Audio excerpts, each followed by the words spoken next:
Ajnanmagyanatimirandhasya Gyananjana Shalakaya Chakshurnilitam Yena Tasmai Shri Gurave Namaha.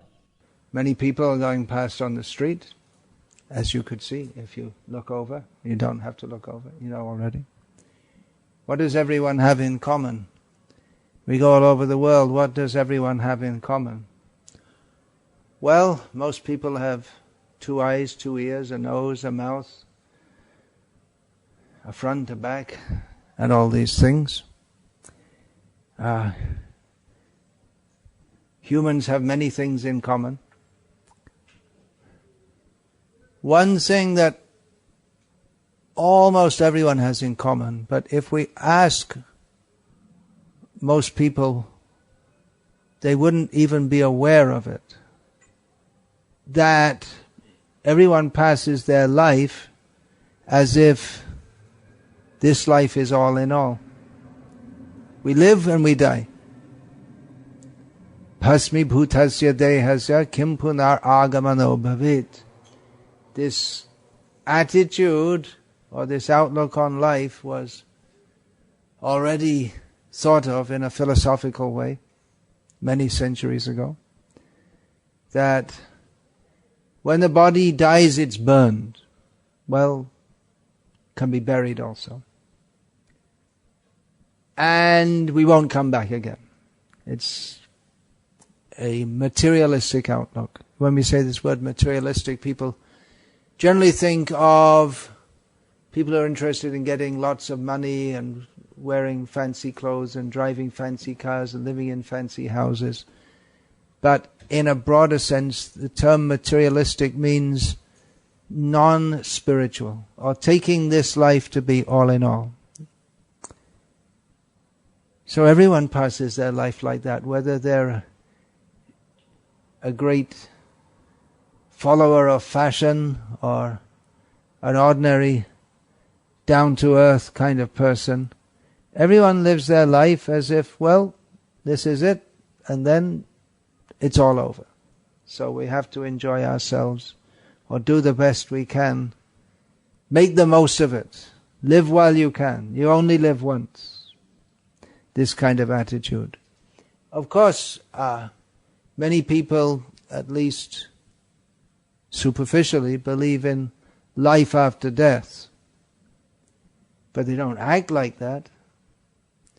Life after death is conceived of either as this life is all in all and this is your one chance, and then you either make it or you're finished. That's the idea in Christianity, Islam, Judaism, that you either get it right this time and you go to heaven, or you're finished, you're doomed in hell forever. I'm not sure exactly what it is in Judaism. I think just by being born a Jew, that's it. That's all you have to do. And you don't really do it because it happens to you. But that's the idea in mainstream Christianity and certainly in Islam. And in Hinduism, Jainism, Sikhism, and related religions, the idea is that, well, you get born again, and again, and again, and again, until you get liberated. So in other words, there are many people who do accept that there is life after death, but hardly anyone leads their life like that. And when someone dies, generally people become very upset. Oh, they're very afraid of death. But why should we be if we understand that we are eternal? So that's the great misconception. And it's especially strong in the present age of materialism. It's a very materialistic age. Okay, I said something good. Got a prize? Okay, thank you.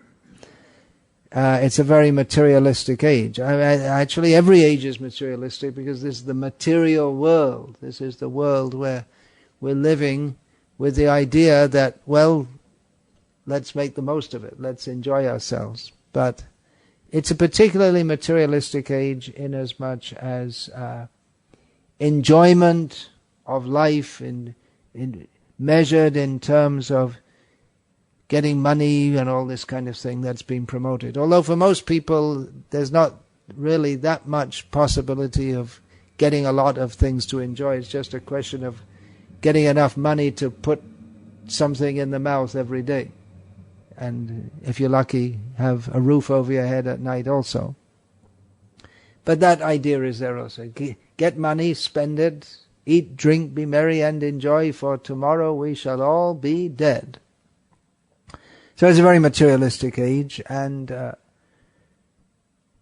all over the world people are living with this conception that I am this thing which I didn't design it myself, I ended up in it, I didn't choose. Probably most people, if they could choose what their body would be like, for a lot of them it would be born in a different country, which is, I suppose most of the people in this room were not born in this country.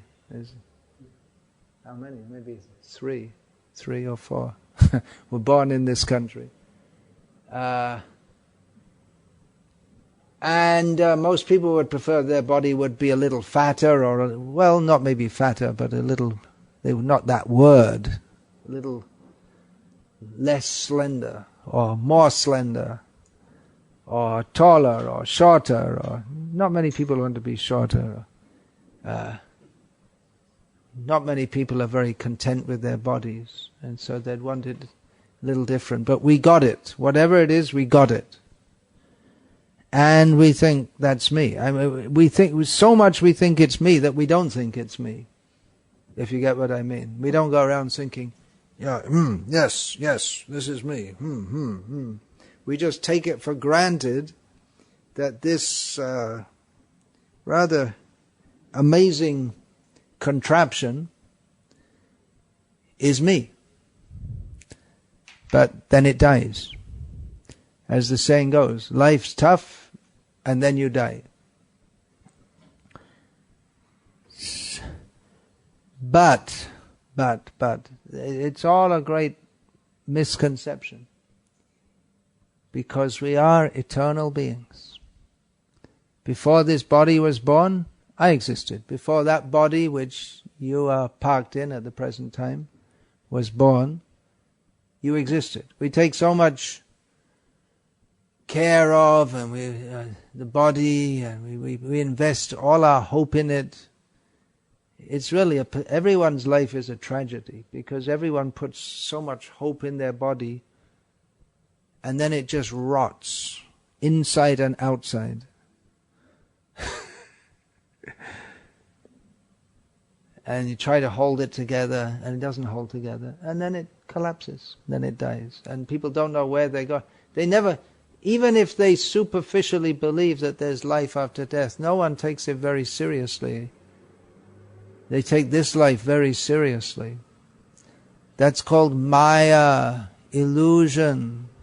This is a world of illusion. We're in the illusion that we can be happy in this world, but who's happy? People think, if I win the lottery, I'll be happy. Yeah, if they win the lottery, they'll have a boost of ha.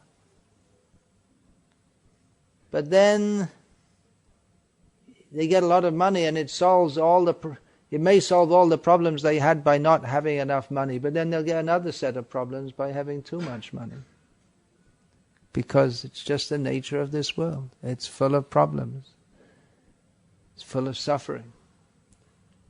So this is not just some religious belief to say that this world is a world of suffering. It's tangible. Everyone can see. Everyone should be able to understand, but no one understands. No one understands. Why is that? Because we're dedicated to enjoy ourselves in this world.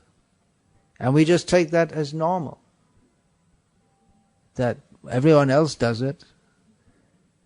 But more intelligent is to see that, well,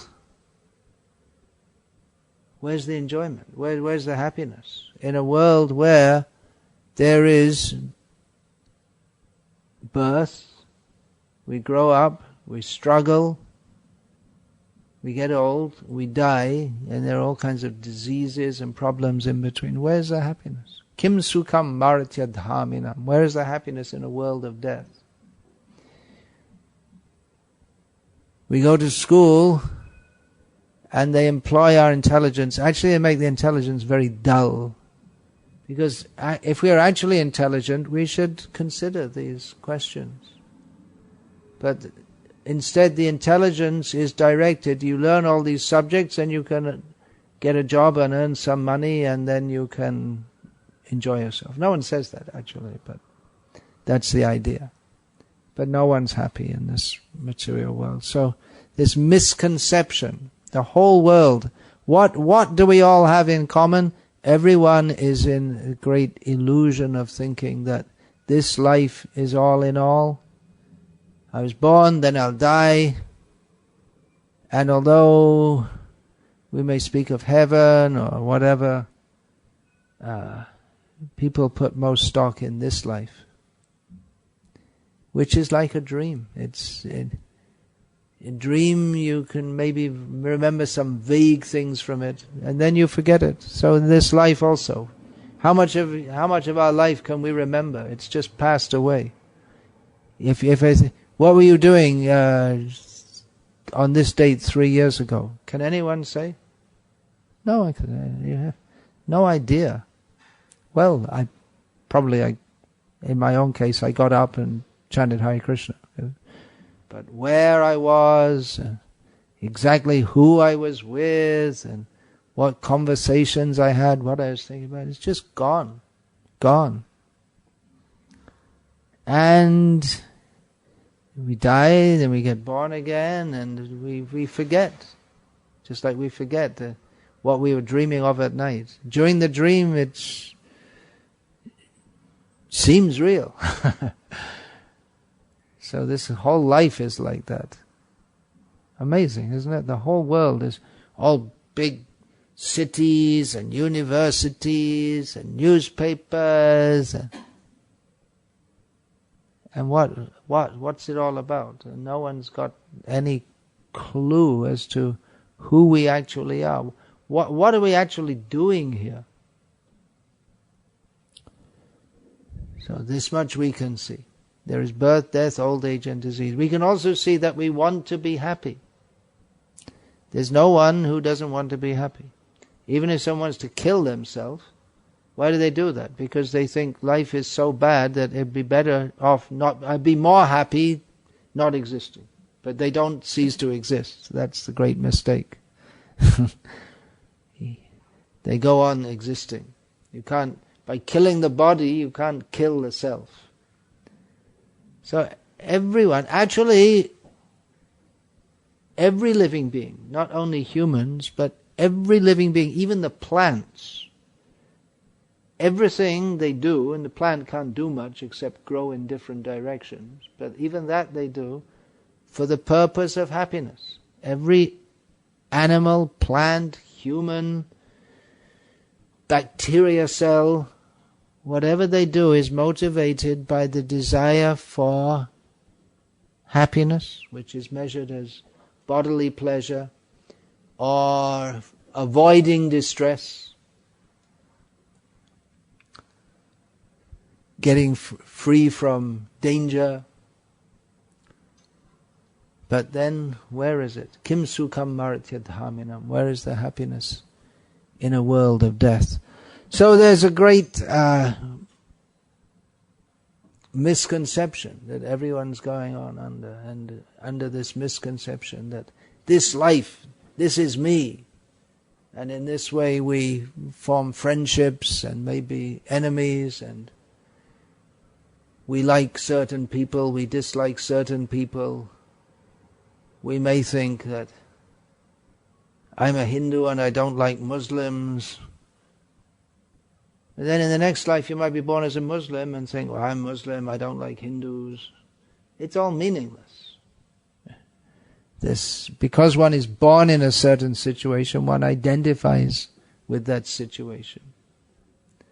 But it's all temporary. We're just jumping from one body to another to another. We don't know what's going on. Downstairs there's what's called the Dublin Leadership Centre, a rather bombastic name for a little office.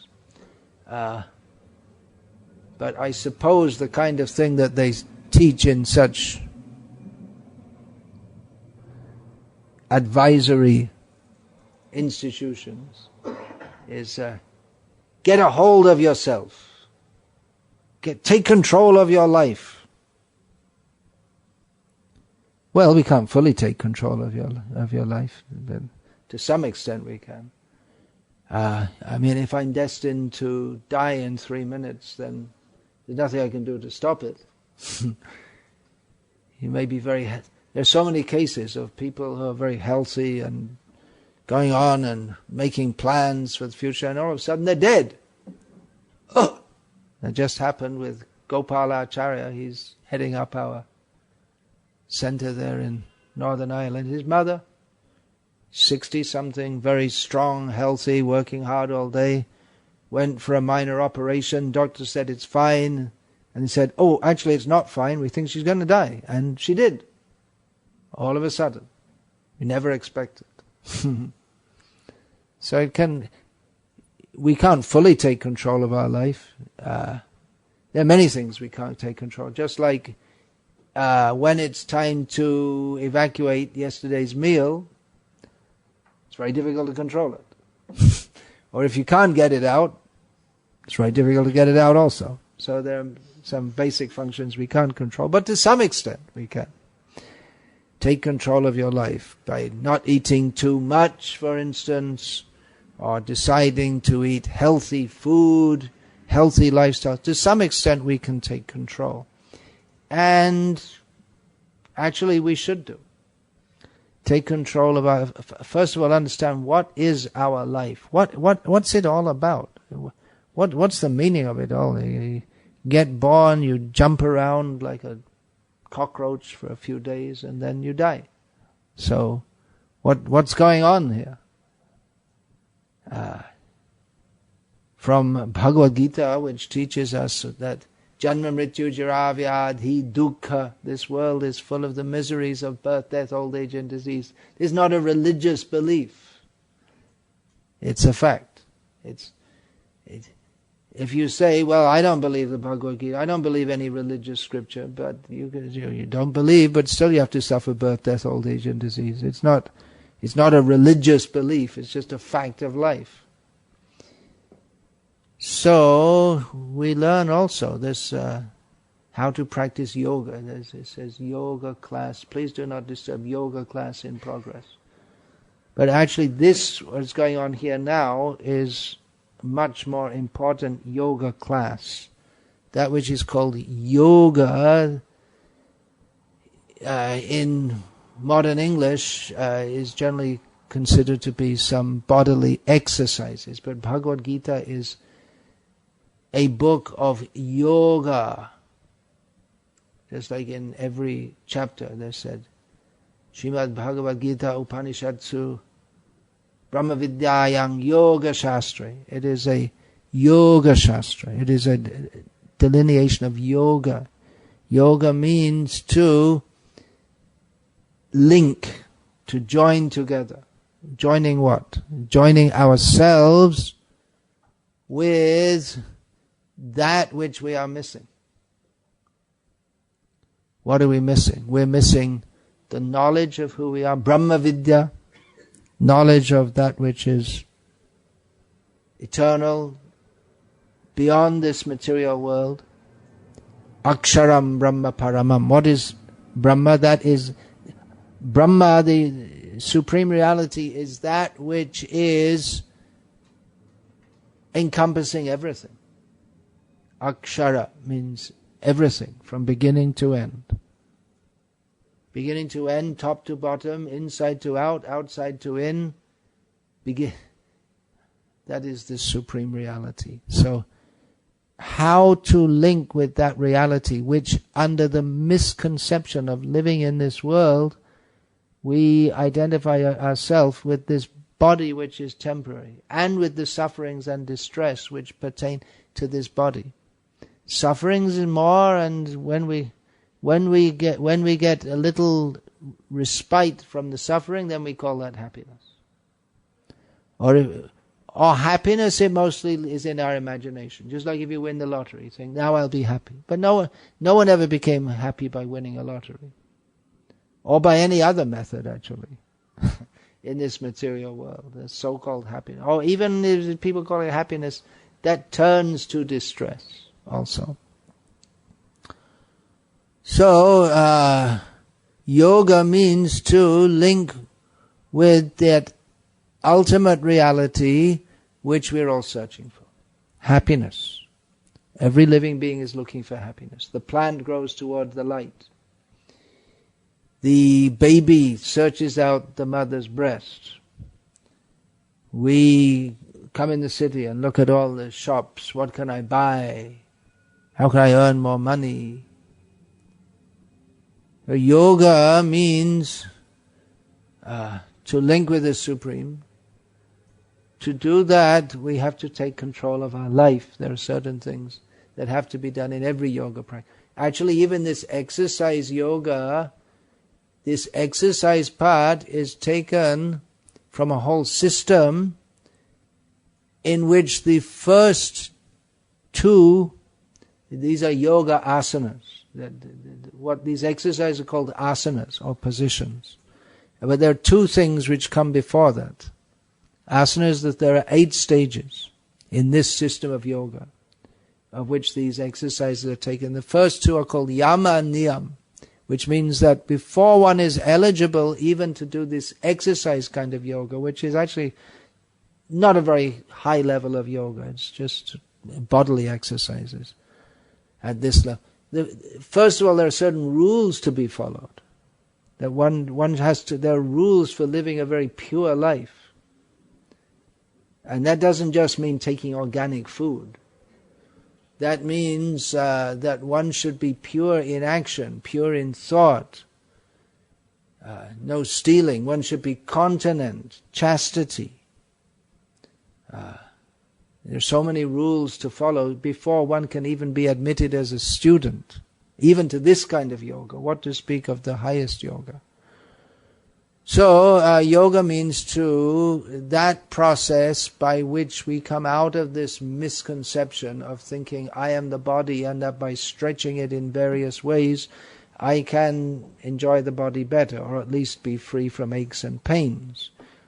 Well, we may be free from aches and pains by taking the aches and pains of stretching the body in a yoga class. The pain of yoga, actually you're not supposed to stretch it too much so you get painful, but it's supposed to.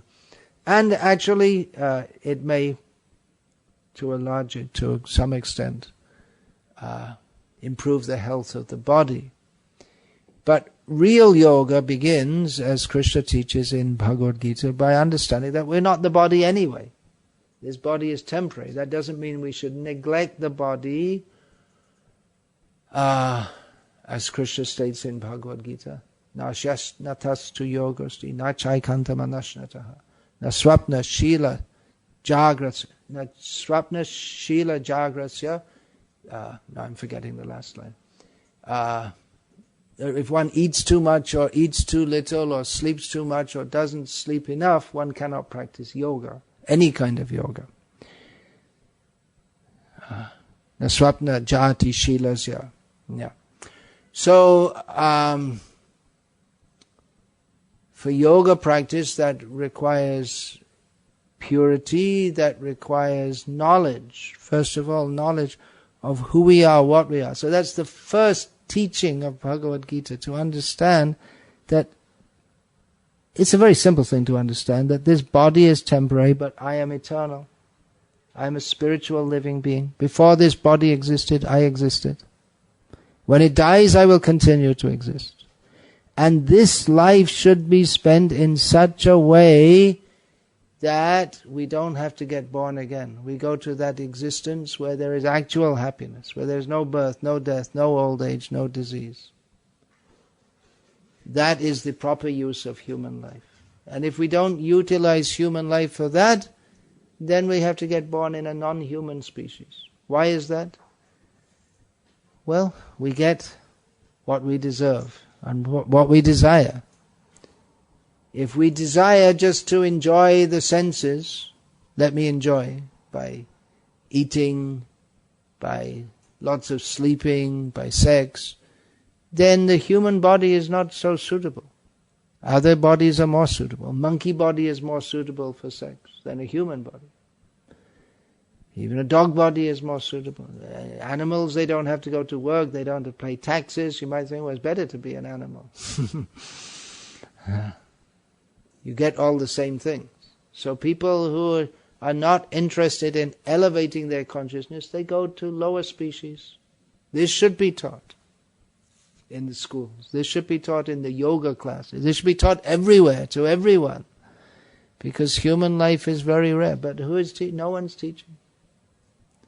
No one's teaching this. Even they're fighting, is there God or is there not God? Or this religion, that religion. But there's no systematic spiritual knowledge that we are eternal living beings. We're not born when the body is born. We don't die when the body dies. Although it appears like that. We just go through different phases of existence. So we are meant for yoga. Yoga is the process of linking with the Supreme. The Supreme means Sat Chitananda. Eternal, full of knowledge and full of bliss. We're all meant to be like that. But we're not. Why not? Because we identify with this temporary existence, with this illusion, with this misconception that this life is all in all. And every life we think like that. We're meant for eternal happiness.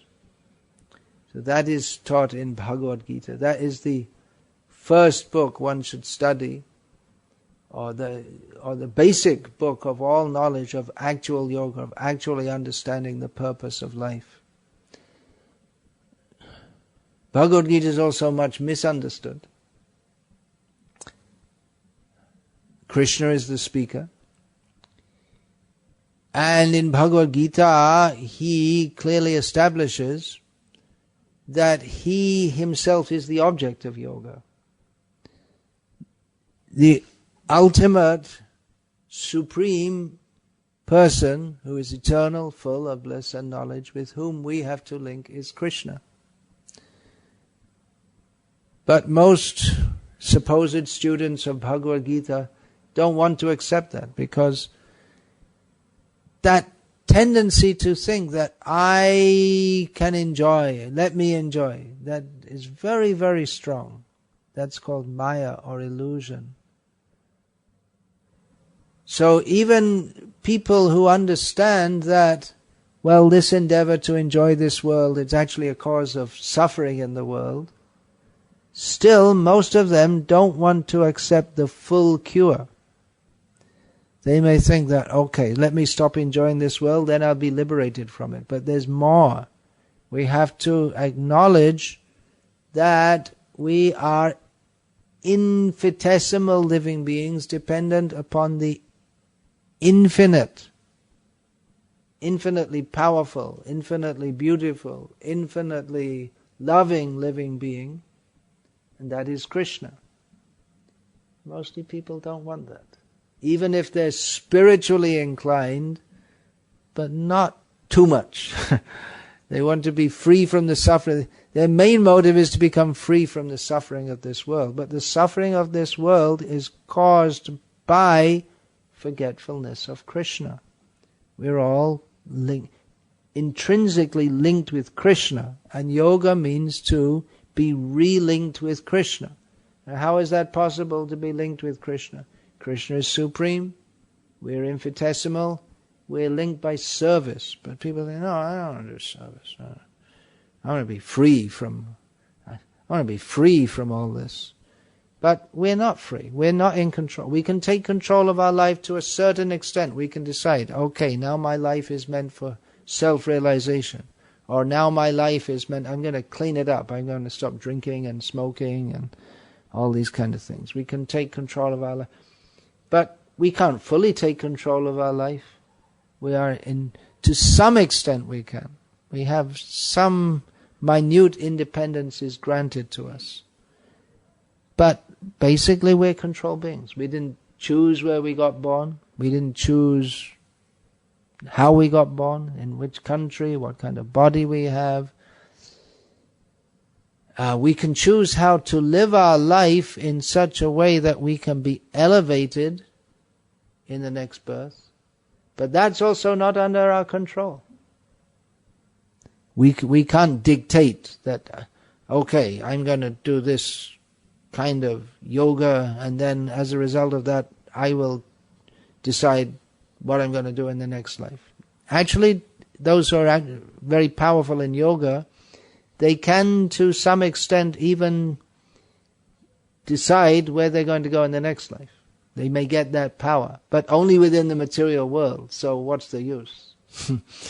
To go to just like if you become very qualified in some subject, you could maybe choose that you could become a research scientist you can choose the university. If you become very qualified, you can take up a post in Sydney or New York or Dublin or anywhere. You can choose your spot if you're so qualified. But what's the use? It's still within the material world. And that power doesn't last very long also. The yogi gets some power and in course of time he'll lose it also. So we are controlled living beings, and just to acknowledge that we are controlled, that is great progress in yoga. Far more progress in yoga we'll make than by doing exercises, by understanding this simple point, that I am controlled and I need to get in line with the controller. Fortunately, the controller is a benevolent person. But unless we acknowledge that, then we can stretch our body this way, that way, and the other, and we'll remain within the world of birth and death, suffering, old age, disease. We can't get free from that. Such a disappointment. The more we think we can enjoy this world, the more we suffer. Because the more disappointment we have. Beautiful young body, every day in the mirror we watch it gradually rot away, lines on the face. What a distress for someone who wants to enjoy the body. But for one who knows that, anyway, that has to come. Old age is there, then death will be there. So let me utilize the time now for acting in a manner that I can get free from birth and death. Then such a person is not distressed by that which causes distress to those who want to enjoy this world. So there are so many important points to understand, but unfortunately, people are very foolish. First of all, to identify with this body is foolishness. All these shops here, they all catering to people's foolishness. Well, there's some which sell food and this and that. But all these things, people are buying so many things which they don't need and trying to entice people to buy things. Standard example I always give. Coca-Cola. No one would ever buy Coca-Cola if it wasn't advertised. Because there's nothing nutritionally good about it. The flavor's not that fantastic unless they did something really special with it since I last drank it about 40 odd years ago. But it's a multi-billion-dollar business, or euro business, or whatever you want to call it.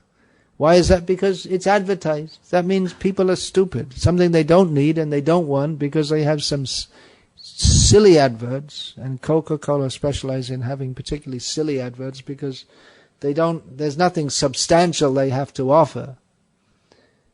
And people buy it. It just goes to show. People are stupid. That's just one instance. And the fact that we live our lives thinking or acting as if this is all in all, that's also stupid. So people are foolish.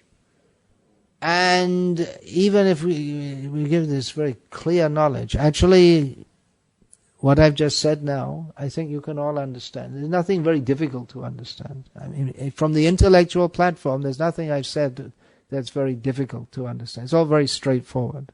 I'm just saying intellectually. You may accept it or not accept it. If you don't accept it, you're a fool, but that's not much I can do to help you with that. But presumably you're not so foolish because you're coming to hear this. Where's everyone else? What's the population of Dublin and surrounding areas? Must be what, 1.2 million, something like that?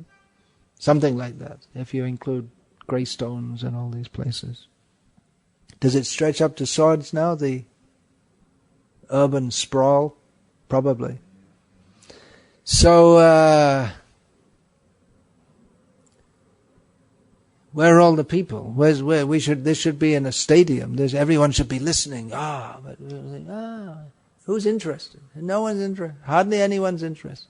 Even those who are interested, a little bit, maybe, not so much. Nice, interesting to hear, but we have our practical life to go on with. Practical life means we're practically making arrangements to live, forgetting that we have to die. That's a very good thing to remember, that we have to die. Mostly people don't want to remember it at all.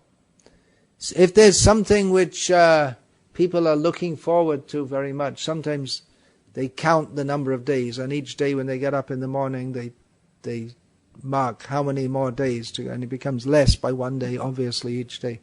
Just like there's a devotee in South India he's under pressure from his family. He has to go to college and finish his degree, although he doesn't want to.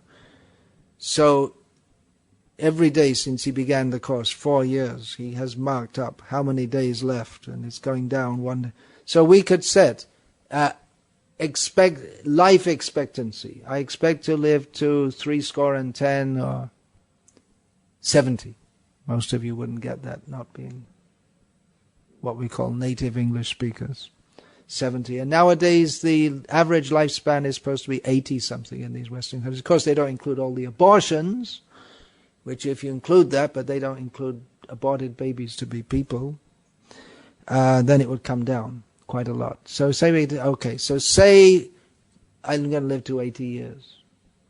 And there's no guarantee we're going to live even 80 seconds more than now. And people say, oh, that's interesting. But we don't believe it. But anyway, we say, okay, expected to live till 80 years. Maybe you can go to an astrologer and he can tell you how long he expects you to live.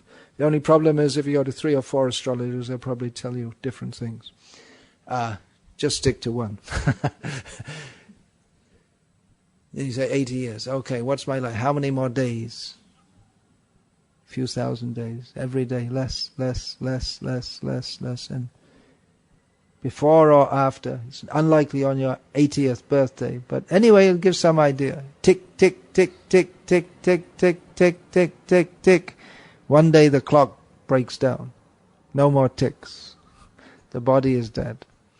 So we're all heading on that path.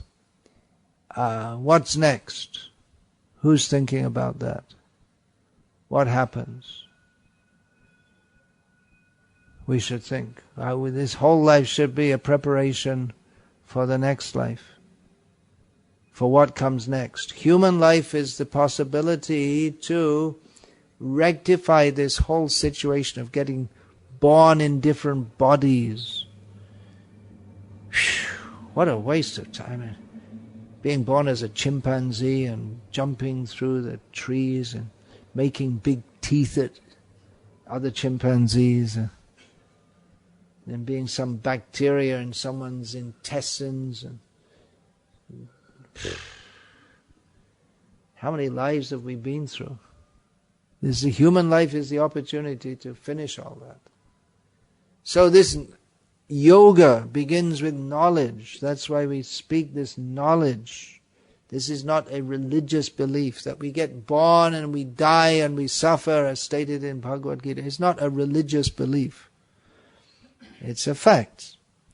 that we are eternal living beings, that's also a fact. Now that's not so easily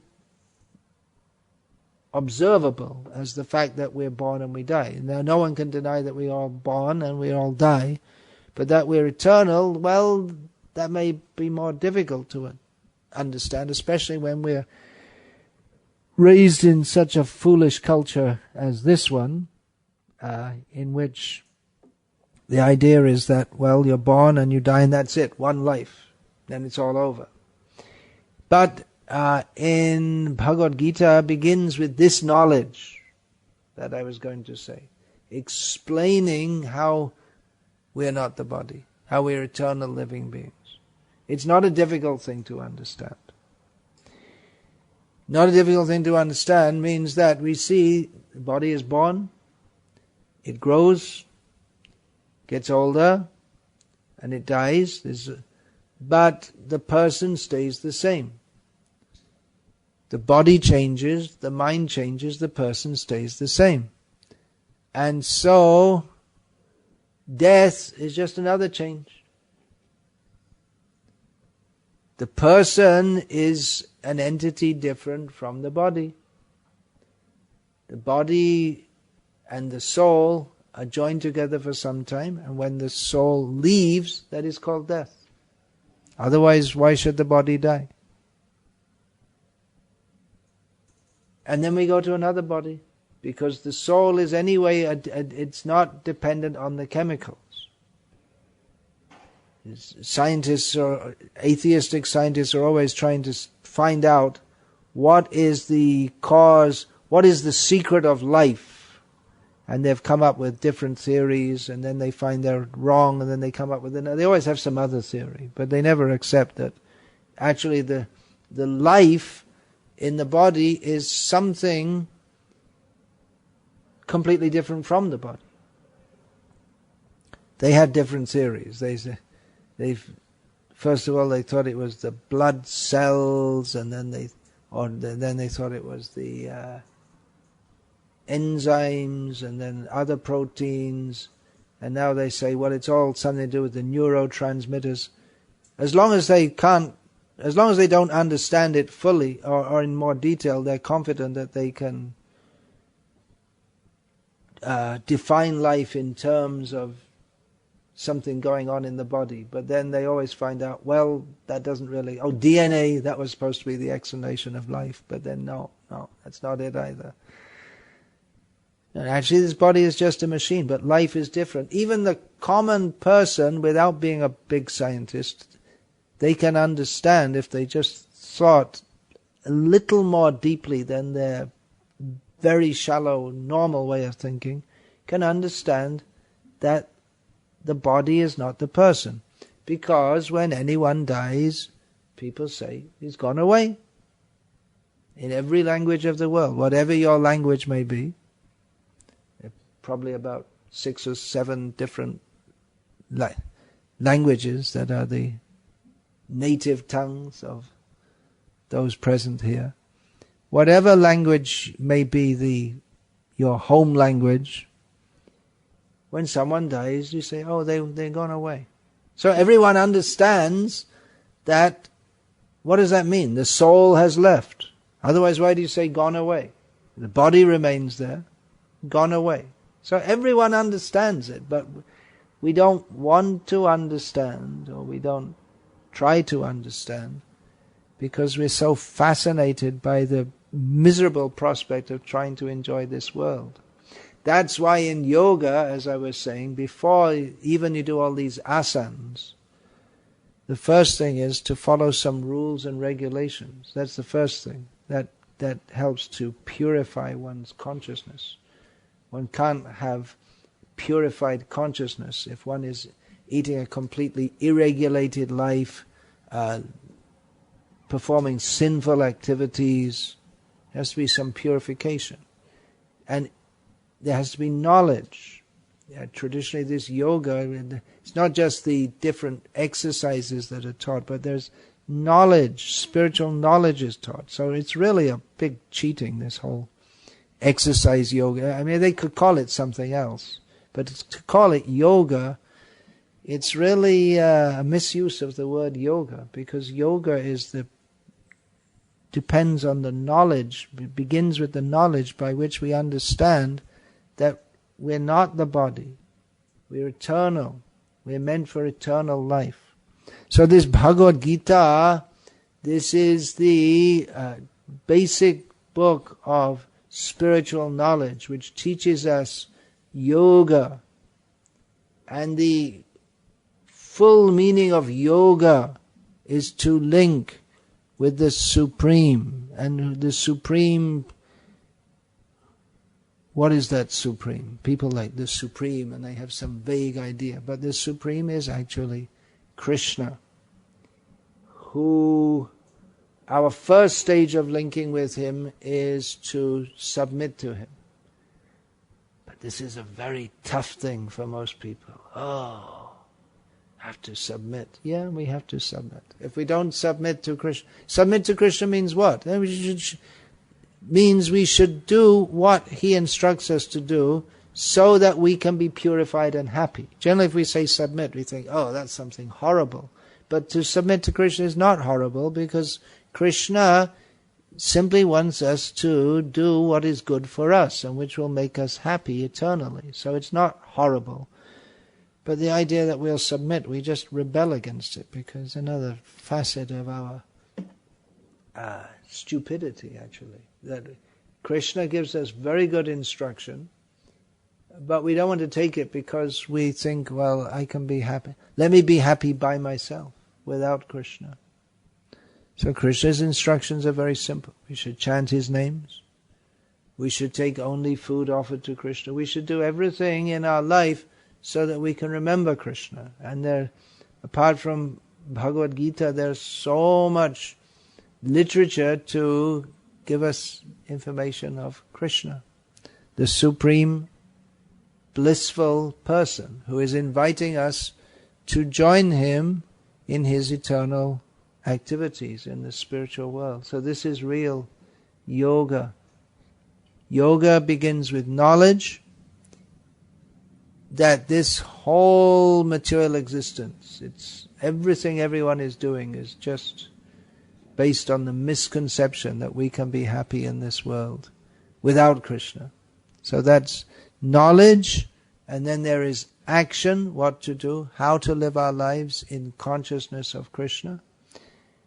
And then there's purification and full happiness in Krishna's service.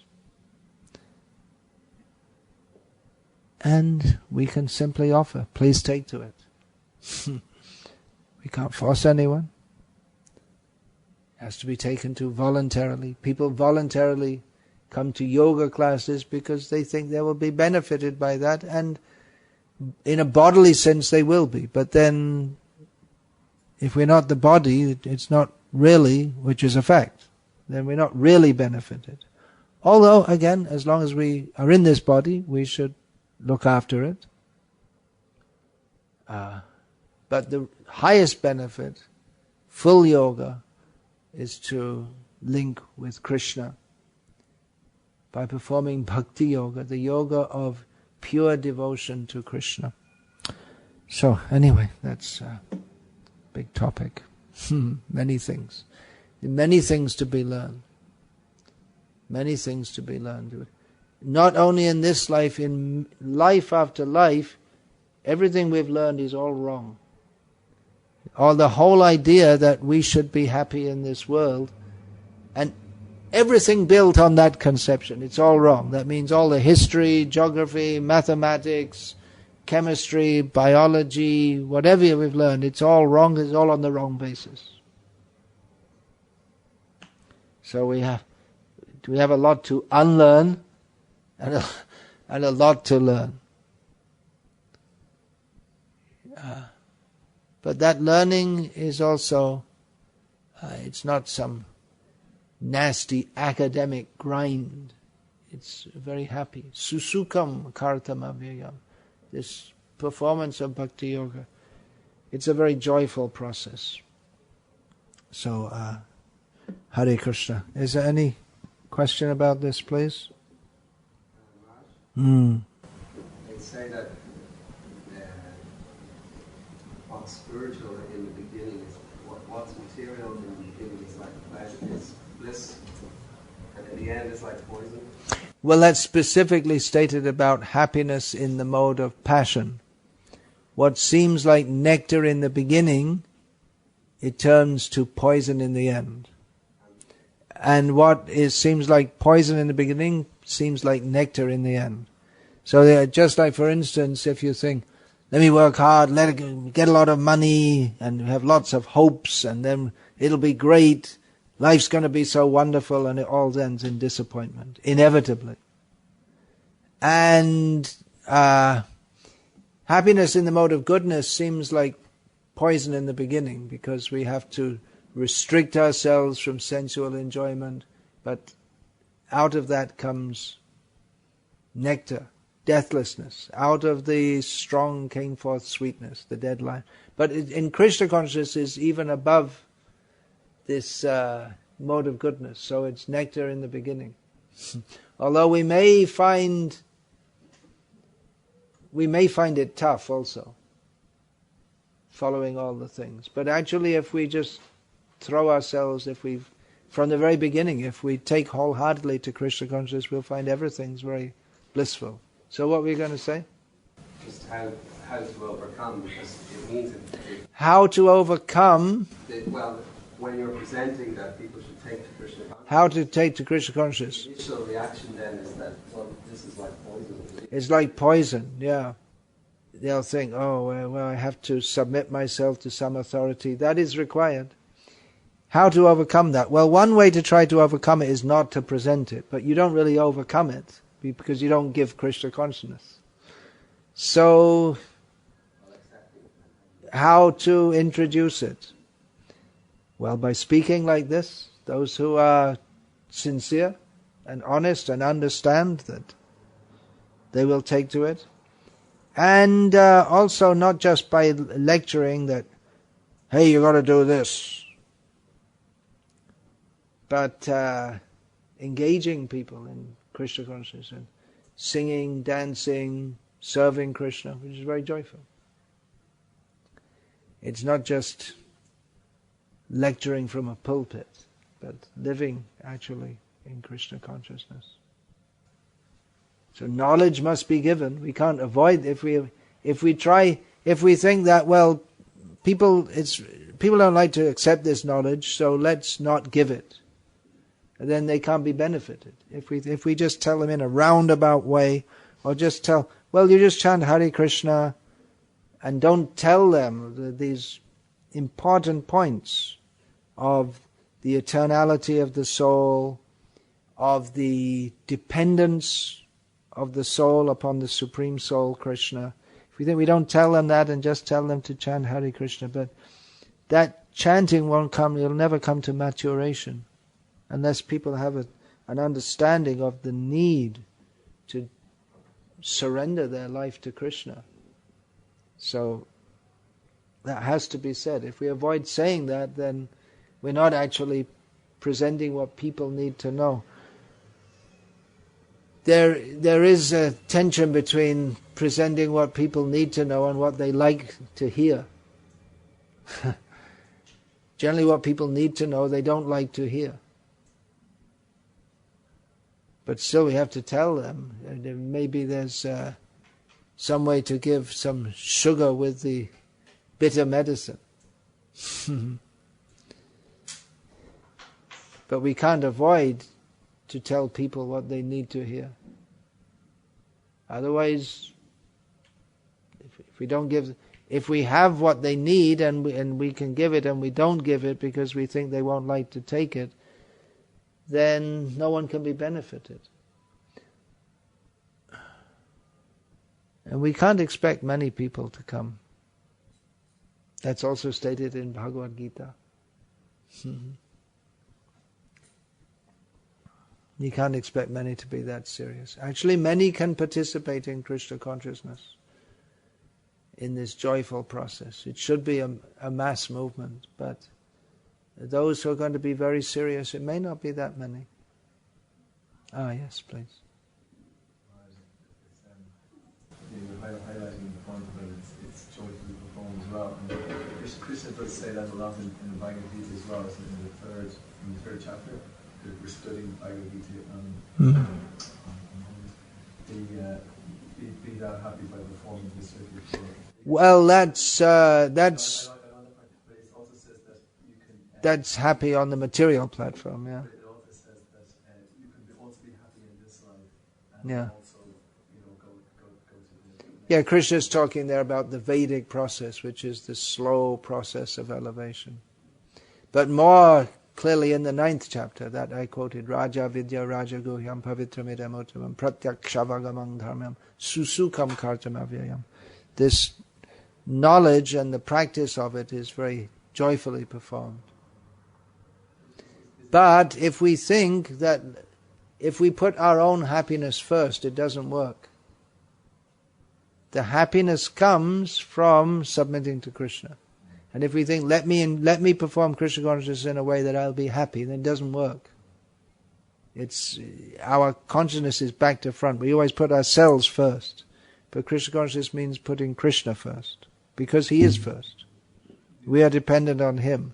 Do you think that's why it's not such a mass movement at the moment? Isn't it? That's a big question, which I won't get into here. It's too not for this crowd either.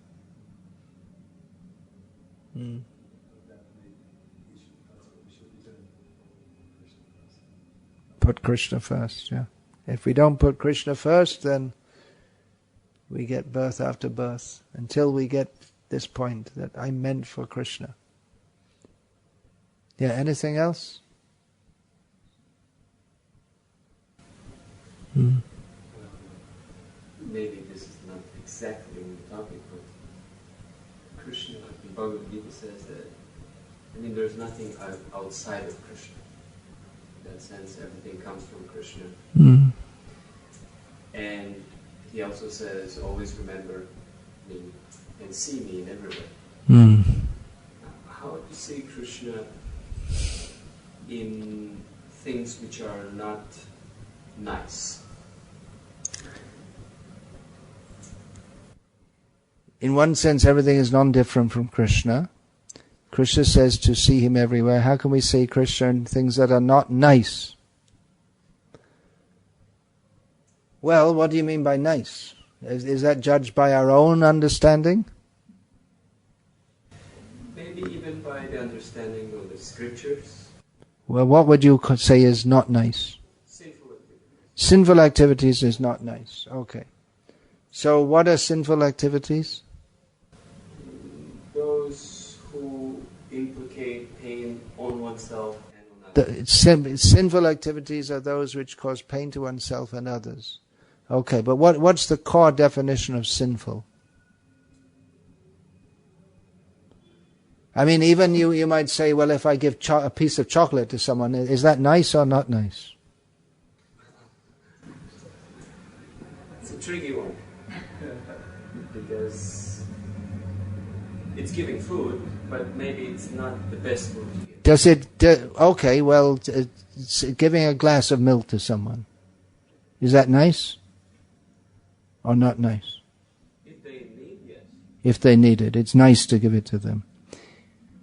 Well, in Bhagavad Gita we learn from Krishna that any food that's taken, if it's not offered to Krishna, that's also sinful. So that's why I'm asking. It's just according to your judgment. But we should understand. Anything sinful means is not executed with a consciousness of pleasing Krishna or according to Krishna's instruction.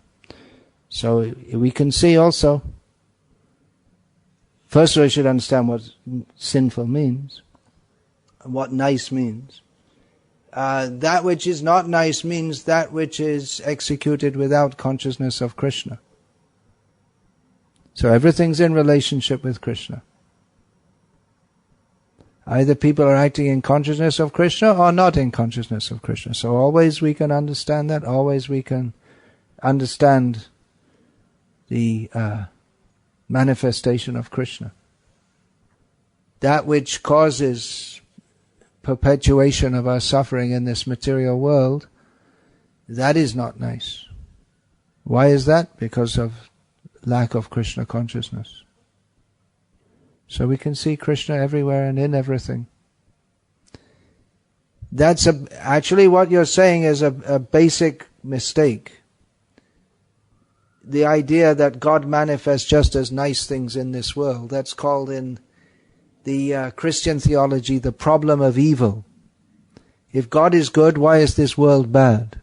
He should have made it good and nice for us. But no, we decided to be separate from Krishna. We decided that we want to put ourselves in the center, and when you have unlimited number of living beings putting themselves in the center, then you have competition. Each one is trying to exploit each other. And in this way they perform nasty things to each other, and they get the result. So man is the architect of his own destiny. We made all these. We created the suffering. Krishna gave us the facility to do so because we forgot him. We are the cause. Purusha sukha dukkhanam bhuktritve hetu ruchyate. Our so-called happiness and distress in the world is caused by ourselves. Krishna gives us the facility. So that's a major plea of the atheists say, well, if God really loved us, he would have made this world nice. But it's based on a gross misunderstanding. Same misunderstanding that I've been talking about. The idea that this life is all in all and is meant for our enjoyment. And the Christians and others, they're caught with that because they're caught in the same illusion. Because they don't have any actual spiritual knowledge. So you should get some spiritual knowledge. Do you have Bhagavad Gita as it is? You should read it. It's no use just to have it on the shelf. You have to read it also. Hare Krishna. Shall we finish there? I spoke about Bhagavad Gita. You need to understand this. You want to get some copies of... Who has got Bhagavad Gita as it is in their abode?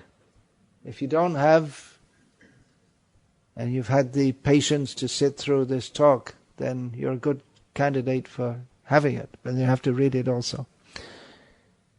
Mostly people find it a little tough to read because it's not like reading a magazine or a novel, but it's vital knowledge. When you get some copies, you can get my books also. Okay. Oh, we have books there, yeah. Yeah. We're very concerned to give knowledge by which people can be elevated out of this misleading existence. How long have you been? You've been coming here regularly? How long? I've been practicing since 13 years. 13 years, and still you have such basic misconceptions. That's why I'm here. Yeah. No, after 13 years you should have imbibed the basic knowledge and be ready to teach others.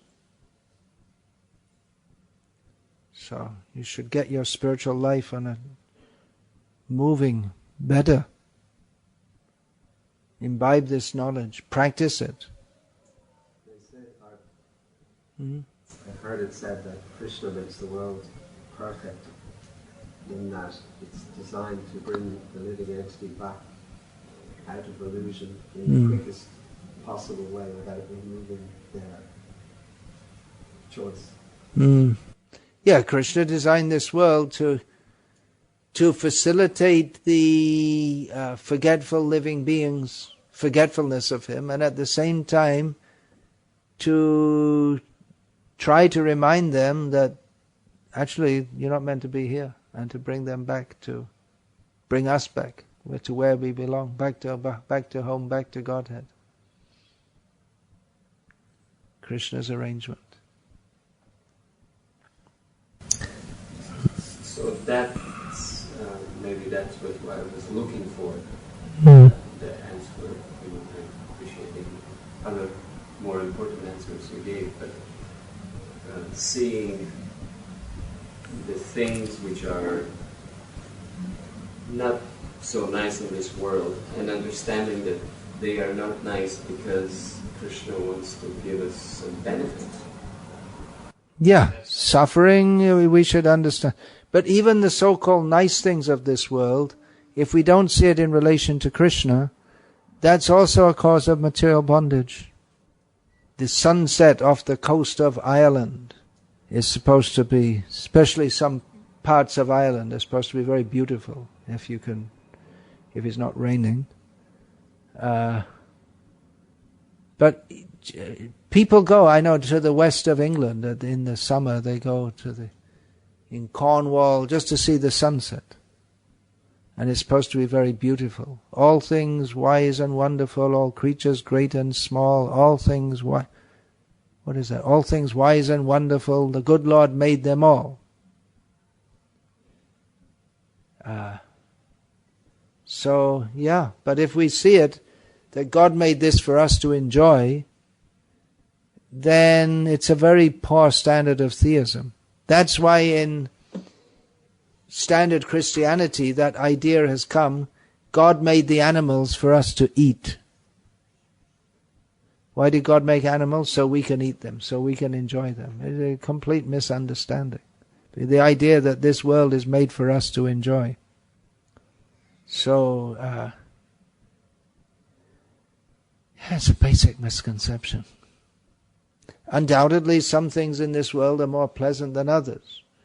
But if we emphasize that this is good, this is not good, and we think in terms of that, then we're stuck on the material platform, because even the nice things, apparently nice things, then attachment to that binds us in this world. The sense of enjoying this world separately from Krishna binds us in this world. So that in one sense the nice things are can be more of an obstacle than the not nice things, which is why yogis, they undertake austerities. So they don't become attracted to the nice things. Fortunately, by the grace of Chaitanya Mahaprabhu, we don't have much austerity. Just living in this modern world is tough enough. Not much, little bit. No meat eating, no gambling, no illicit sex, no intoxication. Something. For most people, that's unimaginable. So, Hare Krishna. We'll finish there. Thank you very much for coming. All glories to Srila Prabhupada. Hare Krishna. So, everyone's problems all solved? Yeah, it's a fact. Krishna gives us Bhagavad Gita, solves all the problems. What are the problems? Birth, death, old age and disease. Forgetfulness of Krishna. There are so many gurus who tell us personality development and all this kind of thing. How to overcome stress. And you just chant Hare Krishna, study Bhagavad Gita, all our problems. The real problem is getting born and dying again. And again. And again. Chant Hare Krishna, go to Krishna. All problems solved. Hare Krishna.